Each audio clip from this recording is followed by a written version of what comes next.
vamos a seguir respondiendo preguntas o inquietudes que tienen algunas personas, ¿no? Hay una cosa muy importante que hemos visto también, pues hace cosa de unos días, y vamos a tratar de aclarar lo que este pasaje bíblico enseña.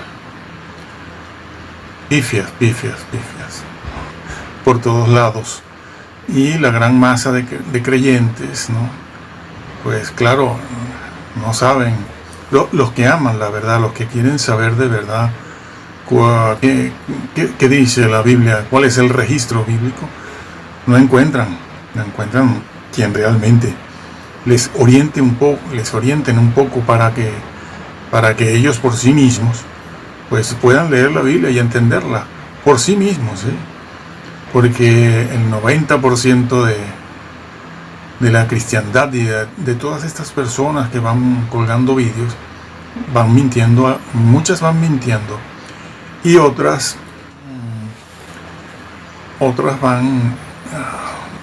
van siendo engañados y engañan también a los demás. Hay de todo, como nunca antes, ¿eh? Vamos a ubicarnos en Segunda de Pedro. En Segunda de Pedro, el capítulo 1, y vamos a entrar ya de cabeza en el versículo en cuestión, el que nos va a llevar a todo lo demás. Dicho sea de paso, esto va a ser una pincelada también, pero importante, una pincelada que sirve para orientar, para que ustedes investiguen un poco más todo esto. Y se trata del versículo 10 de Segunda de Pedro capítulo 1, que leo: por lo cual, hermanos, tanto más procurad hacer firme vuestra vocación y elección, pues haciendo estas cosas no caeréis jamás. Bueno, una cosa importante que vemos aquí en este versículo, precisamente en este versículo, es que esta es la única vez que el apóstol Pedro, en sus dos cartas, en sus dos escritos, trata a los creyentes de hermanos. Los trata de hermanos. No los trata de visitantes, no les da ese trato, no los trata como a inconversos o miembros de catequesis o de catecúmenos. No los trata así. Ya se ve en este versículo que los trata como hermanos, dándoles una exhortación y un consejo. Por lo cual, hermanos, tanto más procurad hacer firme. ¿Hacer firme qué? La gran cristiandad dice, bueno, hacer firme la salvación. No digan lo que no está escrito. Eso no está escrito. Si hacemos eso, no vamos a llegar a ninguna parte con certeza. Y eso hace que todas estas personas que no tienen idea de lo que aquí se dice, pues van mintiendo. Sí, son obispos, pastores, diáconos, maestros de todo tipo, de toda clase, doctores, bachilleres, licenciados, y los doctores lo hacen, y son los que más pueden hacerlo, porque a ellos son las personas que más se les cree por aquello de doctor, ¿no? Ustedes no saben lo que es un doctor. Repetimos aquí que un doctor lo tiene cualquier denominación. Todas las denominaciones, por muy heréticas que sean, tienen un doctor y un doctorado en teología, claro. Bueno, aquí se dice eso. Procurad hacer firme. Se lo dice a creyentes convertidos, a hermanos. No digan que estos no son creyentes. No digan eso, porque no está escrito. Y les está diciendo eso que hemos dicho. Porque haciendo estas cosas no caeréis jamás. Bueno, ya vemos que este versículo es el versículo que contiene, repetimos, esa frase donde los califica de hermanos. ¿Por qué los califica de hermanos? Y les exhorta a que hagan firme la salvación. No, hacer firme el llamado y la elección. Esa frase esos términos, esos vocablos que tanto se están usando hoy en día. ¿Sí? Hacer firme el llamado y la elección. Entonces los está tratando como a llamados y a elegidos. Claro que la consecuencia de esto es que son salvos. Sí, es que además lo había dicho anteriormente de una manera, no solo a través de una afirmación, sino que lo describe. Allí en el primer capítulo, el versículo 3, el apóstol dice: como todas las cosas que pertenecen a la vida y a la piedad nos han sido dadas por su divino poder. Fíjense lo que él dice: todas las cosas que pertenecen a la vida. ¿Cuál vida? La vida nueva.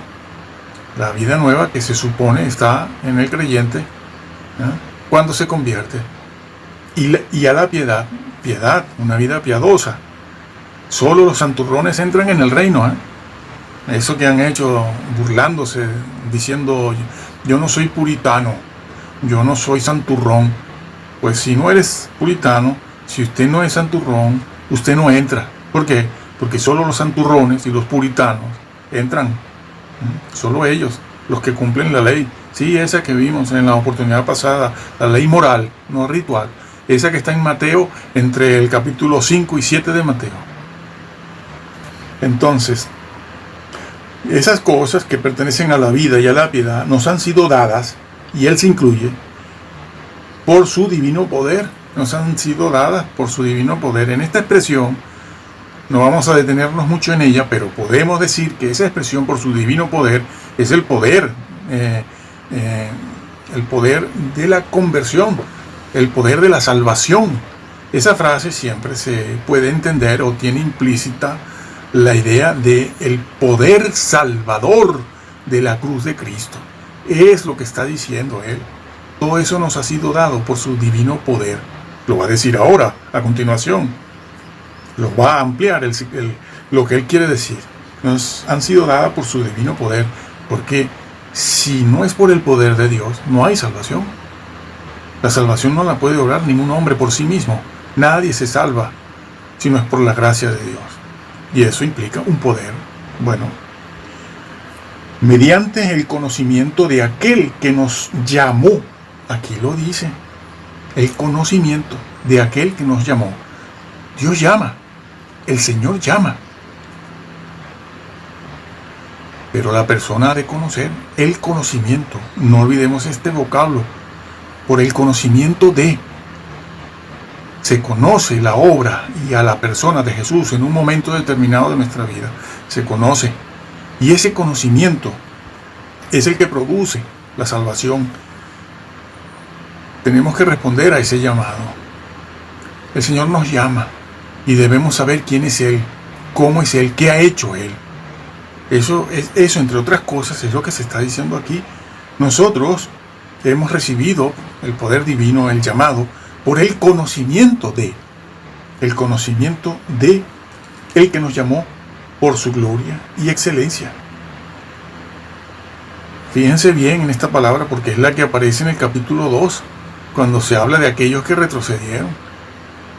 Allí, en el capítulo 2, el versículo del 19 en adelante, se emplea la misma estructura gramatical que se está empleando aquí, la misma, y los mismos vocablos. Eso implica que se emplean los mismos vocablos.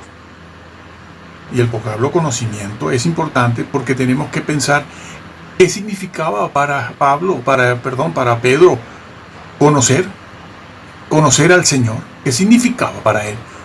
Entregarle un folletito. Porque eso es lo que enseñan estos doctores. Entregar un folletito y que sepa que, bueno, eso entendía el apóstol Pedro por conocimiento, pero no es lo que está diciendo él aquí. Sigo leyendo. Mediante el conocimiento de aquel que nos llamó por su gloria y excelencia, por medio de las cuales nos ha dado preciosas y grandísimas promesas. Ese conocimiento que ellos recibieron, obtuvieron, conocer con el intelecto, esas cosas, ese conocimiento hizo que recibieran del Señor el Espíritu Santo. Está hablando de las promesas que recibieron por ese conocimiento. Ojo, porque esta estructura gramatical aparece exactamente con esos vocablos en el capítulo 2.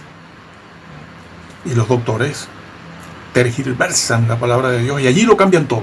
En el capítulo 2 lo cambian todo. Señores, para Pablo conocimiento significa eso. Perdón, para Pedro. Para Pedro conocimiento significa eso. Convertirse, conocer al Señor y tener una experiencia de salvación, lo que conocemos como una experiencia de salvación. Y sigo leyendo. Por medio de las cuales nos ha sido dada preciosas y grandiosas promesas, para que por ellas llegaseis a ser participantes de la naturaleza divina. Llegaseis a ser de la naturaleza divina. Entiéndase naturaleza divina aquí, los mismos atributos de Dios que hoy en día también tenemos a través del Espíritu Santo. Naturaleza divina, participar de la naturaleza divina es participar de los atributos de Dios, no de la esencia de Dios, porque la esencia de Dios es deidad. No confundan, señores, que se lo enseñen sus pastores. Una cosa es la esencia de Dios. ¿Cuál es la esencia de Dios? Deidad, Dios y santidad. Santidad. Su nombre es santo. ¿Habita dónde? En santidad. Eso no se dice de ningún otro atributo. Esa es la esencia de Dios, deidad. No está diciéndose que nosotros vamos a tener esa esencia. Se está diciendo que tenemos, que participamos de la naturaleza divina. Eso es decir, que participamos de sus atributos. Bondad, benignidad, fortaleza, amor, piedad, etc. Es eso. Y Él se incluye e incluye a todos los que les están oyendo a Él, o a los que Él les está escribiendo. Entonces, yo repito el versículo porque hay que repetirlo. Por medio de las cuales nos ha dado preciosas y grandísimas promesas, para que por ellas llegaseis a ser participantes de la naturaleza divina. De la naturaleza divina, habiendo huido de la corrupción que hay del mundo. Habiendo huido. Claro, si participas de la naturaleza divina, huyes. Lo primero que haces es huir del pecado y de la corrupción del mundo. Aquí el pecado está descrito muy bien como la corrupción que hay en el mundo. Todo está corrompido, está corrompido. Entonces, Él da por hecho eso, que ellos han pasado por todo ese proceso, han huido. Esos que han huido son los que han recibido el Espíritu Santo, la promesa, son los que han recibido el poder de la vida, son los que han nacido de nuevo. Esos no troceen los versículos, y este versículo, esta palabra es para esta otra palabra es para la otra. Eso no es gramática, no solo no es exégesis, que es otra cosa, sino que incluso eso no es un análisis gramatical, ni siquiera es un análisis sintáctico y morfológico. Profesores de griego, porque los profesores de griego aquí eso lo entienden bien, pero cuando llegan al capítulo 2 lo destrozan completamente. Pifias. ¿Por qué? Porque tienen que mantener el sistema teológico, la teología sistemática que adquirieron cuando se convirtieron, o que pertenece a su denominación, por lo general calvinistas.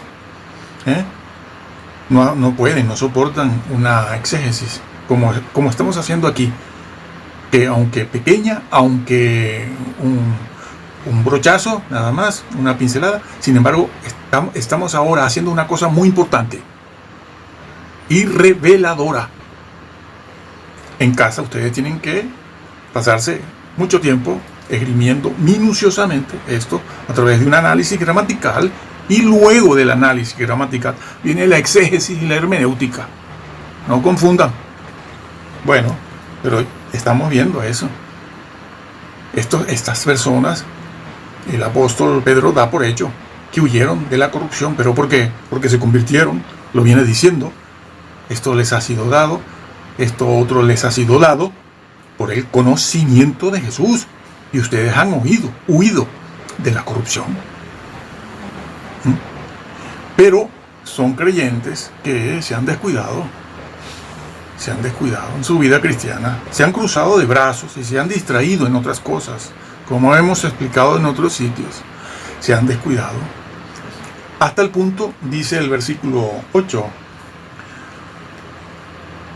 y 9, hasta el punto de que han olvidado incluso lo que un día sucedió en sus vidas. Eso es muy común hoy en día también, Esto es una verdad universal y perenne, además, permanente, propia de la dinámica del cristianismo en el siglo que se viva, en el lugar donde se viva, donde sea.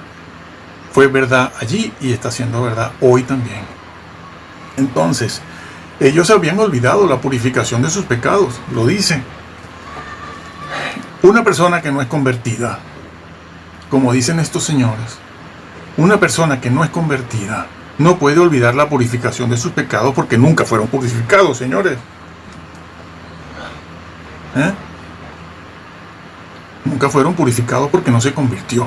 Pero Pedro no les está hablando a personas inconversas o a una persona que no es convertida. No le está hablando Pedro a una persona a la cual se le dio un tratadito y se le invitó a la iglesia y vino una vez como un meteoro y pasó y se fue. No, está hablándole a creyentes. Y los califica, y de muy mala manera, ¿no? Cosa que hoy en día casi no hace nadie desde los púlpitos, porque quieren pasarle la manita por la espalda nos pasan a nosotros la manita por la espalda a todos nosotros para que el próximo domingo pongamos el diezmo y volvamos a ir a escucharles, porque esa persona que está allí arriba, si no es sincera, si no es honesta, pues vive del aplauso o de la notoriedad. Todos están cayendo en un terrible engaño y una apostasía. Sigo. Entonces, lo leo el versículo 8, porque si estas cosas están en vosotros, es decir, toda una serie de virtudes y de dones del Espíritu Santo, que no voy a leer en este momento, ustedes lo pueden hacer en casa, el amor fraternal, la excelencia, la virtud, etc. Si esas cosas que son producto de la presencia del Espíritu Santo en el creyente convertido, que es a los que les está diciendo esto el apóstol Pedro, porque si estas cosas están en vosotros y abundan, no os dejarán estar ociosos ni sin fruto en cuanto al conocimiento de nuestro Señor Jesucristo. Pero el que no tiene estas cosas tiene la vista muy corta, es ciego. ¿Vas a llamar ciego a un ciego? No, se puede llamar ciego a un creyente que conoció al Señor. Es un ciego. Se ha cegado, es que lo va a decir, dice, es ciego. Ha olvidado, habiendo olvidado la purificación de sus antiguos pecados. Olvidó, es ciego, lo era, no lo era, pero ha olvidado la purificación de sus antiguos pecados. Es decir, ha olvidado todo, se ha descuidado de todo el mensaje de salvación. Eran creyentes, no había olvidado, sus pecados habían sido purificados, pero eso lo ha olvidado, lo ha descuidado eso, y no ha estado cuidando su vida cristiana, no ha estado sembrando la virtud, la excelencia, el conocimiento, el dominio propio, la paciencia, la piedad.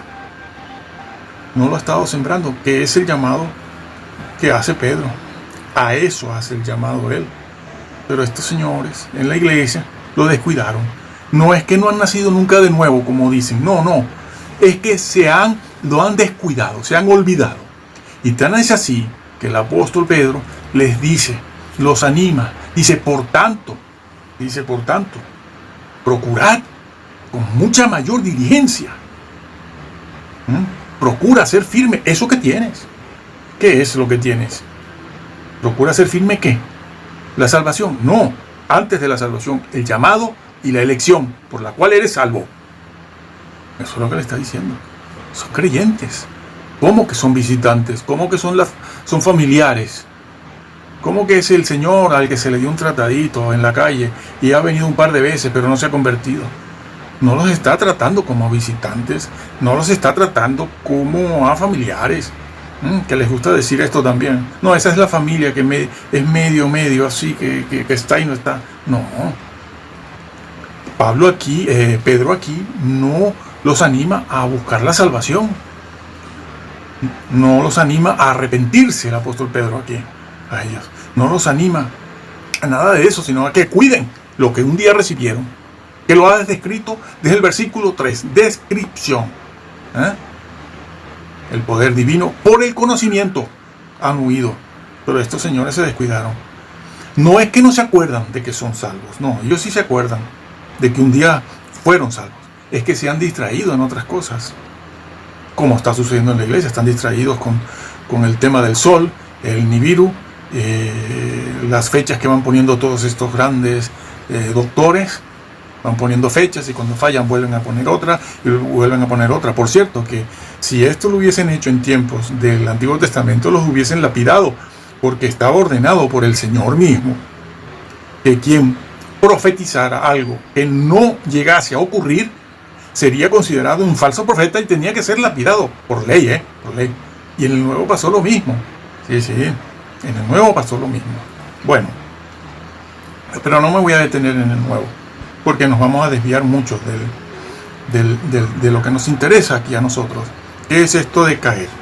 Bueno, dice aquí, entonces, han olvidado la purificación de sus antiguos pecados. Esas personas a las que él había mencionado al principio.